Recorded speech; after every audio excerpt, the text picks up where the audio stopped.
नमस्कार दोस्तों, स्वागत है आपका न्यूज वाले में। मैं रोशनी आज आपके लिए लेकर आई हूँ 10 मिनट में देश और दुनिया की 50 बड़ी खबरें जिन पर बनी रहेंगी आज सबकी नजरें। पाकिस्तान चीन से राम मंदिर वेबसाइट हैक की कोशिशें हुई थी। दावा, प्राण प्रतिष्ठा से पहले भारतीय एजेंसी ने 1244 IP एड्रेस ब्लॉक किए। रिपोर्ट के मुताबिक हैकर्स ने राम मंदिर, प्रसार भारती और यूपी सरकार से जुड़ी कई वेबसाइट को हैक करने की कोशिश की थी। ममता सरकार का बड़ा फैसला, आशा और आंगनवाड़ी कार्यकर्ताओं की बढ़ाई सैलरी। उन्होंने कहा अप्रैल से वेतन में 750 रुपए की बढ़ोतरी की जा रही है। ममता बनर्जी ने कहा आशा कार्यकर्ता हमारा गौरव हैं क्योंकि वे बहुत मेहनत करती हैं। वे हर बुरे वक्त में हमारा साथ देती हैं। कोलकाता में पानी से 13 मीटर नीचे चलेगी मेट्रो। PM मोदी ने किया इनॉग्रेशन। 520 मीटर का सफर 45 सेकंड में पूरा होगा। ये मेट्रो जमीन से 33 मीटर नीचे और हुगली नदी के तल से 13 मीटर नीचे बनी ट्रैक पर दौड़ेगी। 1984 में देश की पहली मेट्रो ट्रेन कोलकाता उत्तर दक्षिण कॉरिडोर में दौड़ी थी। 40 साल बाद एक बार फिर यहीं से देश की पहली अंडर वाटर मेट्रो रेल चलेगी। राजस्थान के CM भजन लाल शर्मा हुए कोरोना पॉजिटिव, दिया हेल्थ अपडेट। CM भजन लाल शर्मा ने कहा स्वास्थ्य समस्या के चलते आज स्वास्थ्य परीक्षण करवाने पर आज मेरी कोविड रिपोर्ट पॉजिटिव आई है। मैं सेल्फ आइसोलेशन में हूं और चिकित्सकों के परामर्श का पूर्णतः पालन कर रहा हूं एवं आगामी सभी कार्यक्रमों में वर्चुअल माध्यम से सम्मिलित रहूंगा। भारत इंग्लैंड टेस्ट के चलते हवाई सफर 5 गुना महंगा। धर्मशाला दिल्ली फ्लाइट के टिकट 20 से 36 हजार तक पहुंचे। इस रूट पर सामान्यतः एयर टिकट 3,700 रुपए से 13,500 रुपए में मिल जाती है, लेकिन ऑनलाइन बुकिंग पोर्टल पर 6 मार्च को दिल्ली धर्मशाला के बीच इंडिगो एयरलाइन की टिकट का रेट 19,974 रुपए दिखाई दे रहा है। धर्मशाला से दिल्ली जाने वाली स्पाइस जेट की फ्लाइट में टिकट 35,938 रुपए का है। 7 मार्च से 31 मार्च तक इस रूट पर एयर टिकट औसतन 18,000 रुपए के आसपास दिख रहे हैं। लालू यादव के बयान के बाद परिवारवाद का मुद्दा गरमाया। प्रधानमंत्री मोदी बोले 140 करोड़ देशवासी ही मेरा परिवार हैं। PM मोदी ने कहा कि जिनका कोई नहीं है उनका मोदी है और वे मोदी के हैं। PM ने कहा इंडी गठबंधन के भ्रष्टाचारी लोग आजकल मेरे परिवार के बारे में पूछ रहे हैं। ये लोग कह रहे हैं कि मोदी का खुद का परिवार ही नहीं है, इसीलिए मैं परिवारवाद के खिलाफ बात करता हूँ। अमित शाह ने कहा कि उनकी सरकार मुद्रास्फीति को 5% से नीचे रखने में सफल रही है, जबकि कांग्रेस की अगुवाई वाली पिछली सरकार के समय ये दहाई अंक में पहुंच गई थी। 2014 से पहले भारतीय अर्थव्यवस्था की हालत नाजुक थी, मुद्रास्फीति ऊंचे स्तर पर थी और राजकोषीय घाटा भी नियंत्रण से बाहर था। भारत एक आत्मविश्वासी और आत्मनिर्भर देश है जिसने खुद को निष्क्रिय सरकार से गतिशील सरकार में, प्रतिगामी से प्रगतिशील विकास में और नाजुक अर्थव्यवस्था से शीर्ष अर्थव्यवस्था में बदल दिया है। आज भारत एक नीति संचालित राज्य के रूप में उभरा है।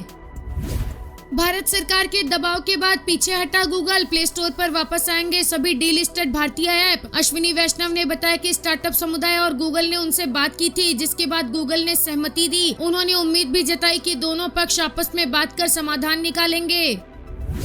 प्रधानमंत्री नरेंद्र मोदी संदेशखाली की पीड़ित आदिवासी महिलाओं से मिले। महिलाओं ने उन्हें अपनी आपबीती सुनाई। इसके बाद PM ने कहा चिंता ना करें, हम आपका ध्यान रखेंगे। प्रोटोकॉल की वजह से कुछ बसें समय से बारासात नहीं पहुंच सकी। उन्होंने कहा महिला सुरक्षा, बेटी बचाओ बेटी पढ़ाओ, उज्ज्वला योजना, सस्ते सिलेंडर की योजना भी नहीं लागू हुई। उन्होंने कहा संदेशखाली में गरीब आदिवासी बहनों पर अत्याचार हो रहा है। बंगाल सरकार अत्याचारियों को बचाने के लिए पूरी ताकत से लगी है, लेकिन संदेशखाली की महिलाओं का गुस्सा ज्वार बन चुका है। TMC के माफिया राज को ध्वस्त करने के लिए बंगाल की नारी शक्ति निकल चुकी है।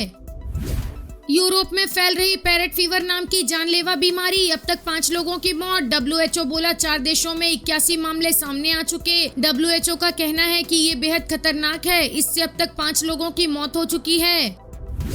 उत्तर प्रदेश के CM योगी आदित्यनाथ सैफई पहुंचे। यहां उन्होंने सैफई आयुर्विज्ञान विश्वविद्यालय में 500 बेड के सुपर स्पेशलिटी हॉस्पिटल का इनॉग्रेशन किया। CM ने कहा पहले लोग इटावा और सैफई के नाम से डरते थे, लेकिन अब कोई डर नहीं है। पहले की सरकारों ने नारियल तो फोड़े, लेकिन काम शुरू करने के लिए बजट नहीं दिया। मेडिकल कॉलेज को टोकन मनी के नाम पर 1 लाख रुपए दिए जाते थे। मैं कोरोना काल में यहाँ आया था, तब मैंने यहाँ हाल देखा। कुछ लोगों की कानाफूसी करने की आदत रही है। कहा अब अपना और पराया नहीं होता, अब सबके लिए काम होता है। ममता बनर्जी बोली, मोदी की गारंटी गुब्बारे जैसी। उन्होंने कहा कि लोकसभा चुनाव से पहले पीएम मोदी की गारंटियां और कुछ नहीं, हवा भरे गुब्बारे हैं जिन्हें चुनाव से पहले हवा में उड़ाया जा रहा है। जैसे ही वोटिंग पूरी हो जाएगी ये गुब्बारे फुस हो जाएंगे। याद रखिएगा, जब ममता सरकार गारंटी देती है तो उसे पूरा करने के लिए सब कुछ करती है, लेकिन केंद्र सरकार के वादे और गारंटियां शायद ही कभी पूरे होते हैं। इन गारंटियों का लोगों को कोई फायदा नहीं मिलता है।